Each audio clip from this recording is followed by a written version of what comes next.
Olá, irmãos e irmãs, bendito seja o nosso Deus. Estamos trazendo mais uma palavra para o nosso consolo e conforto espiritual no dia de hoje.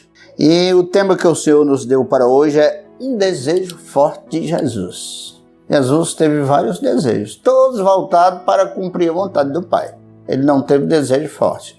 Quando a gente fala em Jesus, a gente fala em Deus homem e homem Deus. O Filho de Deus é antes de Jesus. E se diz Jesus depois que o Filho de Deus se humanizou. Então, o desejo forte de Jesus. Antes de falarmos na palavra, nós pedimos a você que dê aí o seu like, o seu joinha, né, para que contribua conosco na divulgação do nosso crescimento, né, e o YouTube vem indicar para outras pessoas. Essa mensagem que chegar a você, que ele impactar, compartilhe com outras pessoas, repartindo assim o pão da vida. E onde chegar essa mensagem, caro internauta, se você desejar se inscrever no nosso canal, seja bem-vindo, é um prazer para nós contar com você na nossa comunidade. Muito bem, a mensagem de hoje, nós temos um texto aqui chave que é em Lucas 22:15, parte A. Um desejo forte de Jesus, né? É baseado nesse versículo, onde ele diz: desejei muito comer convosco esta Páscoa antes que padeça. Se ele desejou muito, então desejo forte. Olha, como Jesus desejou muito comer esta Páscoa com os 12, se logo após ele disse: meu Pai, se possível, passe de mim este cálice, todavia não seja como eu quero, mas como tu queres. Está lá em Mateus 26:39. Também o versículo 42 e o 44 diz a mesma coisa. Jesus pedindo ao Pai que, se possível, afastasse aquele cálice. Essa questão de se possível, né? Para Deus tudo é possível. Mas esse possível não estava dentro dos propósitos do Senhor. Até porque Jesus já veio para tomar esse cálice por nós. Cálice do sofrimento, da paixão e o cálice da ira de Deus, moralmente e espiritualmente, derramado sobre ele em toda a trajetória de sua paixão e morte. Bendito seja o nosso Deus. Nós temos aqui duas considerações a fazer. A primeira é o seguinte: Jesus tem duas naturezas. Essas considerações é em cima do versículo. Se possível, passe de mim esse cálice, todavia não faça como eu quero, mas como tu queres. A primeira consideração é que Jesus tem duas naturezas, a divina e a humana.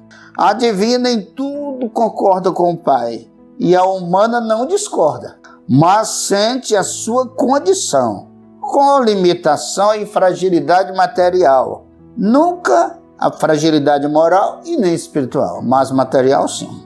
Segunda consideração, Jesus, sendo um humano superior, não se dispõe só ao que quer ou o que é gozoso, mas é o que é necessário.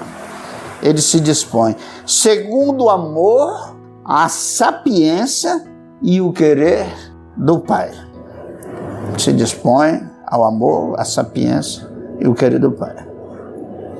E aqui nós temos uma importante interrogação, que é a seguinte: por que desejar comer a Páscoa antes que padecer? Olha, o judeu já comia Páscoa de ano em ano, né? Mas isso era natural, embora tivesse uma grande expectativa às vésperas, né? Porque o judeu era festeiro. Jesus humanamente era judeu, mas espiritualmente é lógico que ele não era judeu, nem cristão, nem muçulmano, nem budista, nem hinduísta. É o Filho de Deus. Então, por que desejar comer esta Páscoa antes que padeça? Olha, para que, por ocasião dessa ceia, que a Páscoa era uma ceia, ele viesse a explicar o sentido, três coisas: o objetivo e o ápice. Ele queria, por ocasião desta ceia, explicar o sentido, o objetivo e o ápice, o ponto alto, né, do seu padecer. Isso tinha um sentido. Jesus não veio padecer por padecer, sem um objetivo. O sentido da ceia no padecer, o sentido do padecer na ceia, né? Ali nós temos o pão e o vinho, o pão que representa a vida de Jesus no corpo, a vida no corpo. O vinho que representa a vida de Jesus em si. O Filho todo, o pão e o vinho. Tudo oferecido ao Pai pela redenção do homem. E, ao mesmo tempo, oferecido ao homem na Santa Ceia, sacramento instituído e deixado na igreja cristã para contínuo alimento espiritual. Contínuo, eu quero destacar aqui a palavra contínuo e alimento. É um alimento contínuo. Em 1 Coríntios 11, 26, na última parte, diz: até que eu venha, a ordem de celebrar a ceia, até que eu venha. Então, é um sacrifício contínuo. E alimento espiritual, está lá em João 6, 54, ele diz que come a minha carne e bebe o meu sangue, tem a vida eterna e eu o ressuscitarei no último dia. Bendito seja o Senhor. O objetivo do padecer de Jesus é quitar a dívida do homem junto a Deus. Quitar a dívida do homem junto a Deus, em forma de graça plena.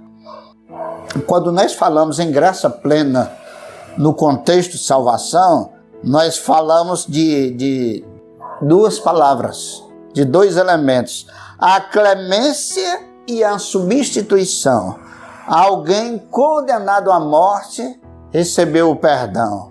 E muito mais do que receber o perdão, alguém se apresentou para morrer no lugar desse réu. Oh, Deus maravilhoso! Bendito seja o seu santo nome. Que nós vamos parafrasear 4 versículos aqui, 4 passagens bíblicas, né? Na verdade não é 4 versículos, não são. São 4 passagens bíblicas. A de Gênesis 2:17, o objetivo do padecer.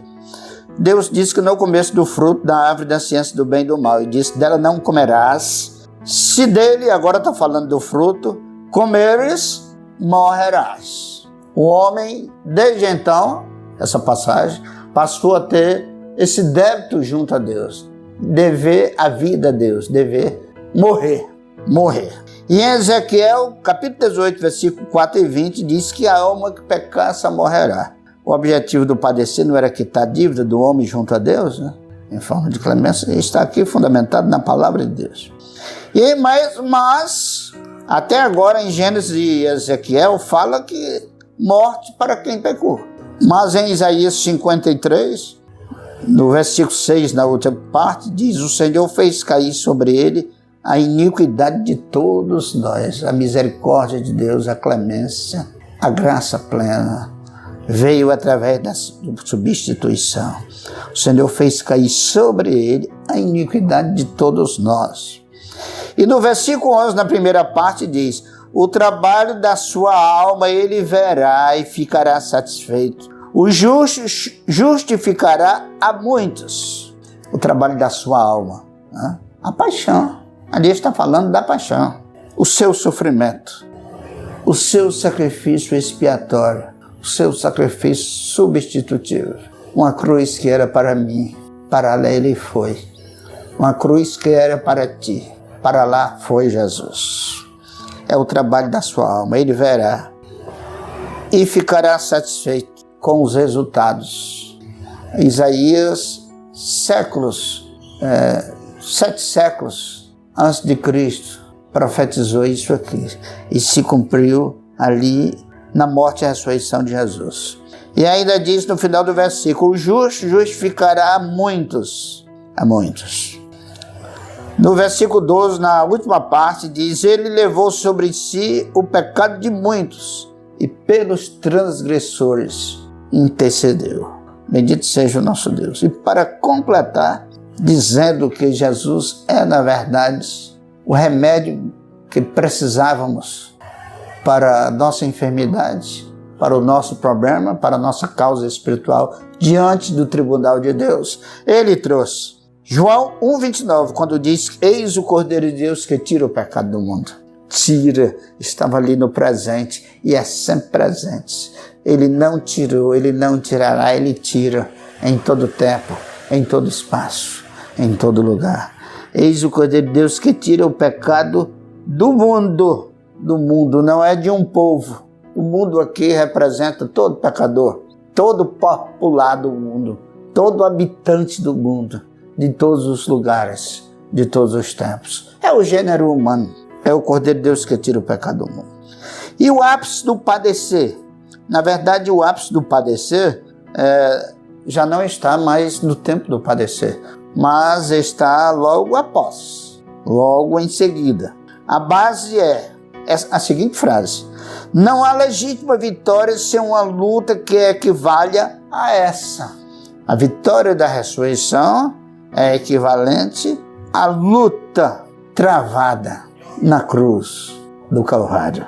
Bendito seja o nosso Deus. A vitória da ressurreição é a prova real de que Deus aceitou o sacrifício substitutivo de Jesus pelo homem, o gênero humano, como eu já falei, na cruz do Calvário. Interessante, todos querem a ressurreição e a cruz, porque tanto se foge dela. O Jesus humano a temeu, porém não fugiu dela. Aonde ele chegou? A glória da ressurreição que estava proposta pelo Pai para ele. No decreto divino estava a cruz, mas também estava a ressurreição. No Salmo 16, versículo 10, tem uma profecia alusiva à ressurreição. Diz: não deixará minha alma no Hades. Tem versão que é inferno. Hades é lá do hebraico, né? Seol do grego, inferno no português.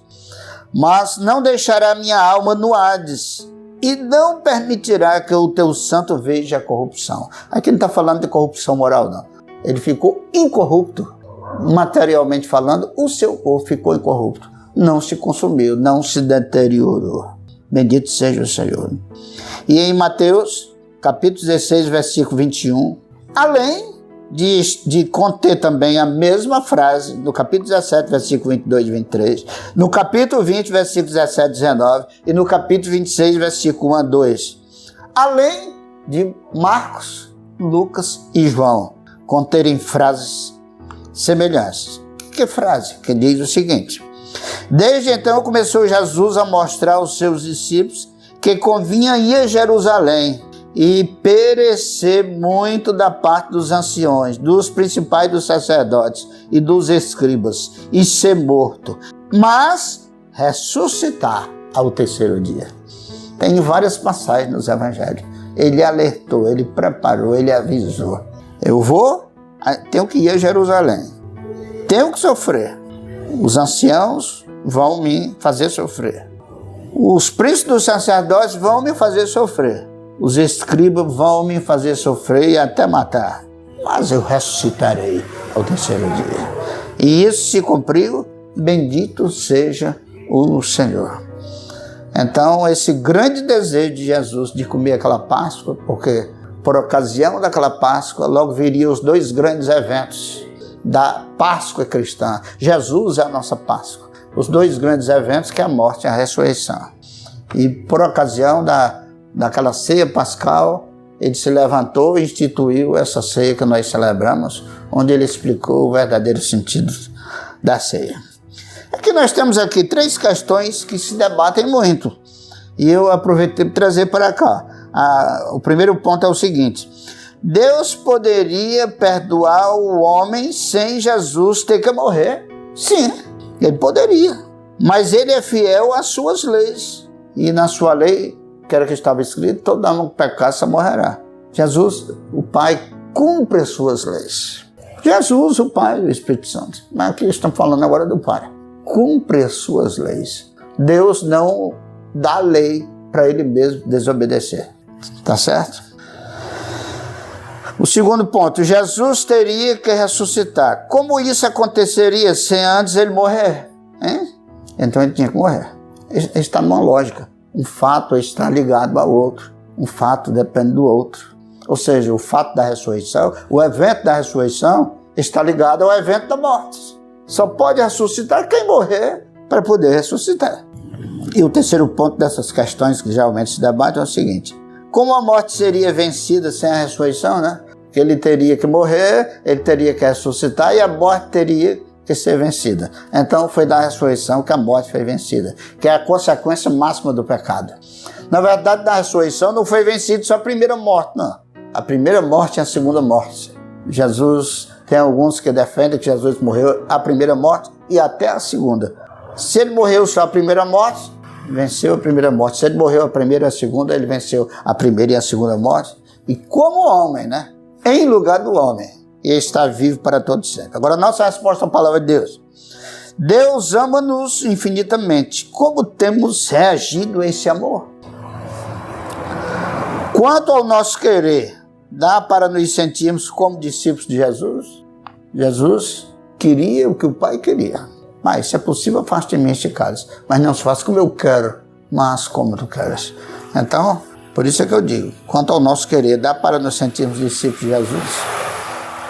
Eu, sinceramente, a partir de mim, eu acho que nós somos tão donos da nossa vontade. Muitas vezes, o que obramos, ou seja, as nossas ações, não são vontade de Deus, são a nossa própria vontade. É por isso que o ser humano quebra tanta cara, né? Terceiro ponto. Para chegar à ressurreição, Jesus teve que passar pela cruz. E nós queremos a vitória sem a luta que a torna legítima. É outra questão. Para que a vitória seja legítima, é preciso de ter a luta, a cruz. E o último ponto, o que você tem a dizer para Jesus hoje? Depois de tudo isso, o que você tem a dizer para Jesus? Sobre o quê? Sobre a sua realidade espiritual, sobre tudo que Jesus já lhe ofereceu, sobre tudo que o Pai já lhe ofereceu, sobre todo o investimento que os céus, o governo celestial, o poder celestial fez em você. O que você tem para dizer? Converse com Ele, se entenda com Ele, pede socorro a Ele, estende a mão para Ele. E assim, Ele venha te abençoar, Ele venha sarar as tuas feridas, Ele venha te renovar, venha te dar esperança, venha te dar a intensidade da vida, a vida plena que Jesus veio trazer. Deus em Cristo te abençoe, irmão. Deus em Cristo te abençoe, irmã. Deus em Cristo nos abençoe, humanidade. Em nome de Jesus. Amém.